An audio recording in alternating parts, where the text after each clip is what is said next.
இருமல் பொறிமுறை. இருமுதல் ஆனது எமது உடலில் காணப்படும் ஒரு இயற்கையான பொறிமுறையாகும். இது சுவாசப்பாதையில் உள்ள தடைகளை விலக்குவதற்கு உதவுகின்றது. இதற்கு இருமல் பற்றிய அடிப்படையை அறிய வேண்டும். பொறியியல் அல்லது இரசாயன தூண்டுதலினால் இருமல் வாங்கிகள் தூண்டப்படும். இவை குரல்வளை மற்றும் சுவாச தொகுதியின் கிளைகளில் காணப்படும். இருவகையான கலங்கள் இத்தூண்டலை உணரும். தூண்டல் பெறப்பட்டதும் நரம்பு கணத்தாக்கம் இருமல் வாங்கி கலங்களிலிருந்து மூளைய தண்டு பகுதியில் உள்ள இருமல் மையத்தை சென்றடையும். இதனைத் தொடர்ந்து இருமல் பொறிமுறையினை பூர்த்தி செய்யும் பொருட்டு நரம்பு கணத்தாக்கம் மூளையின் இருமல் மையத்தில் இருந்து சுவாச தசைகளுக்கு அனுப்பப்படும்.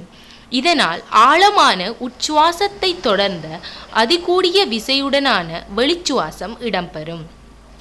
சில மருந்துகள் இருமல் மையத்தில் செயற்படுவதன் மூலம் இருமல் பொறிமுறை நிரோதிக்கப்படுகின்றது.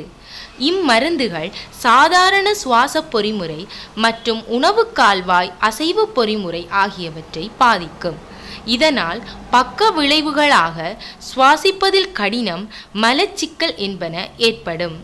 எனவே இப்பக்க விளைவுகளை கருத்தில் கொண்டு அவசியம் ஏற்படும் சந்தர்ப்பங்களில் மாத்திரம் இம்மருந்துகளை உபயோகிக்க வேண்டும்.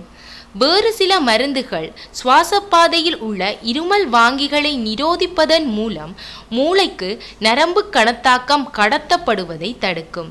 இவற்றால் மலச்சிக்கல், சுவாசிப்பதில் கடினம் என்பன ஏற்படுவதில்லை.